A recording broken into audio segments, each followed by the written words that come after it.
Assalamualaikum warahmatullahi wabarakatuh. Saya Nani Lestari, calon guru penggerak Angkatan 9 dari SMP Negeri 1 Jatiagung, Lampung Selatan. Pada kesempatan ini saya akan memaparkan tentang koneksi antar materi modul 1.4. Seorang guru yang baik harus memiliki kemampuan dalam mewujudkan budaya positif di sekolah. Budaya positif tersebut dapat dijalankan dengan menerapkan konsep-konsep inti seperti disiplin positif, memahami motivasi perilaku manusia berkaitan dengan hukum dan penghargaan, posisi kontrol seorang guru, pembuatan keyakinan sekolah atau kelas, dan penerapan segitiga restitusi dalam penyelesaian masalah. Yang pertama, disiplin positif, yaitu dengan cara mengajarkan anak untuk bertanggung jawab dan menumbuhkan kesadaran diri berdasarkan nilai-nilai kebajikan. Lalu, disiplin positif diarahkan pada disiplin diri yang tujuannya dapat mengontrol diri dalam melakukan segala tindakan. Setelah itu, dapat membuat murid memahami dan menyadari berdasarkan motivasi internal bukan akibat paksaan, pujian, atau hukuman.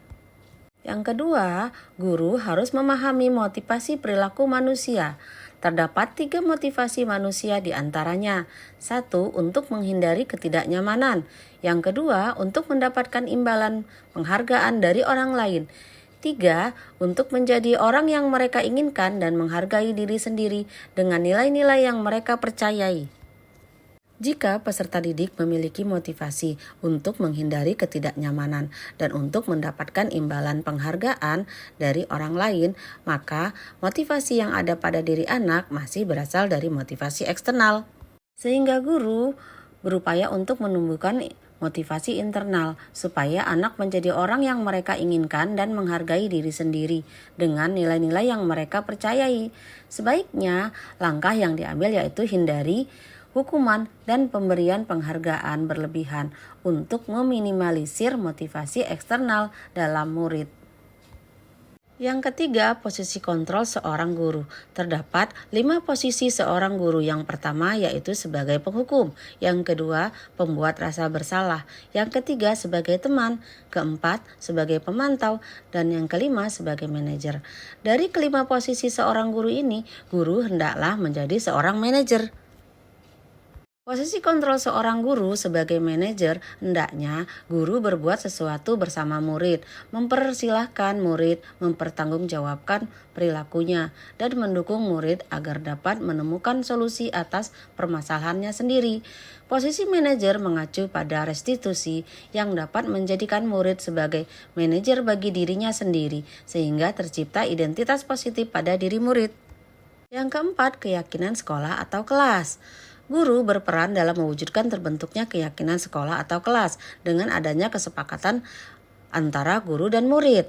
Lalu, keyakinan sekolah atau kelas berupa pernyataan universal yang mudah diingat, dipahami, dan harus diterapkan dalam lingkungan sekolah. Yang kelima, segitiga restitusi dalam penyelesaian masalah.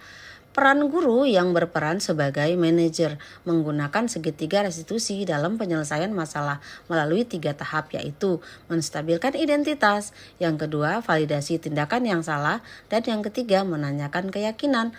Tujuannya yaitu menghasilkan murid yang mandiri dan bertanggung jawab. Keterkaitan budaya positif dengan materi sebelumnya yaitu dengan menjalankan budaya positif di sekolah, maka akan mempermudah dalam pencapaian tujuan pendidikan nasional sesuai dengan filosofi Ki Hajar Dewantara, yaitu pendidikan yang berpihak pada murid dan bersifat menuntun tumbuhnya kekuatan kodrat yang ada pada murid. Budaya positif dapat terwujud jika seseorang guru memiliki 5 nilai guru penggerak, yaitu berpihak pada murid, mandiri, reflektif, kolaboratif, dan inovatif.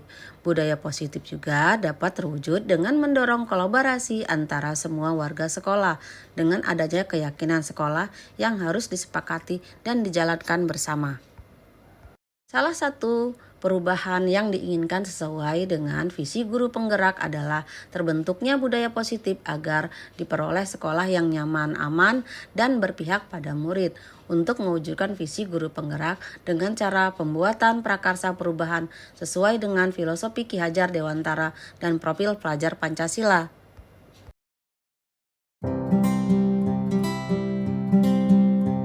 Pertanyaan pertama, sejauh mana pemahaman Anda tentang konsep-konsep inti yang telah Anda pelajari di modul ini?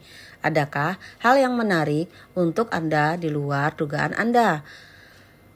Seluruh konsep inti tersebut harus diresapi dalam diri saya. Memahami konsep-konsep inti dalam modul budaya positif terkait dengan disiplin positif, teori kontrol, teori motivasi, hukuman, penghargaan, posisi kontrol guru, kebutuhan dasar manusia, keyakinan kelas, dan segitiga restitusi diwujudkan dalam tindakan dan dibagikan pada rekan guru di sekolah. Hal yang menarik bagi saya yaitu hal yang di luar dugaan adalah saat saya mempelajari motivasi perilaku manusia berupa penghargaan. Ternyata penghargaan dapat berdampak kurang baik bagi murid. Di antaranya dapat merusak hubungan, mengurangi ketepatan, menurunkan kualitas, mematikan kreativitas, dan bersifat menghukum. Pertanyaan kedua, perubahan apa yang terjadi pada cara berpikir Anda dalam menciptakan budaya positif di kelas?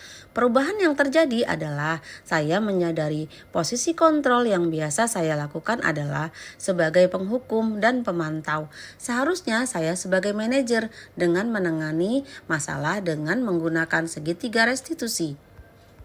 Pertanyaan ketiga, pengalaman saat apakah yang pernah Anda alami terkait penerapan konsep-konsep inti dalam modul budaya positif, baik di lingkup kelas maupun sekolah Anda?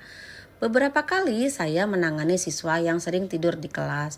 Pada saat proses pembelajaran, saya menggunakan langkah-langkah segitiga restitusi, yaitu menstabilkan identitas, validasi tindakan yang salah, lalu menanyakan keyakinan. Pertanyaan keempat, bagaimana perasaan Anda ketika mengalami hal tersebut?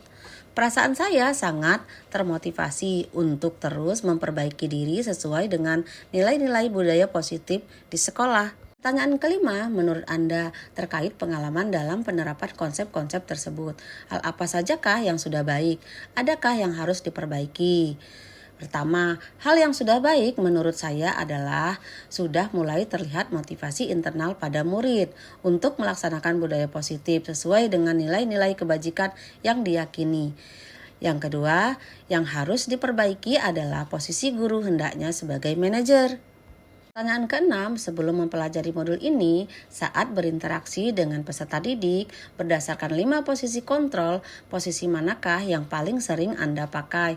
Dan bagaimana perasaan Anda saat itu? Setelah mempelajari modul ini, posisi apa yang Anda pakai dan bagaimana perasaan Anda sekarang?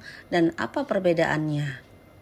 Sebelum mempelajari modul ini, posisi kontrol saya sebagai penghukum dan pemantau. Perasaan saya saat itu saya selalu punya perasaan tidak tenang karena harus memberikan hukuman atau konsekuensi jika anak berbuat kesalahan.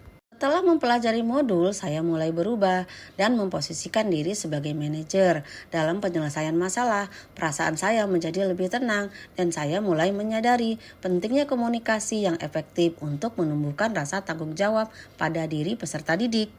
Pertanyaan ketujuh, sebelum mempelajari modul ini, pernahkah Anda menerapkan segitiga restitusi ketika menghadapi permasalahan murid Anda? Jika iya, tahap mana yang Anda praktekkan dan bagaimana Anda mempraktekannya?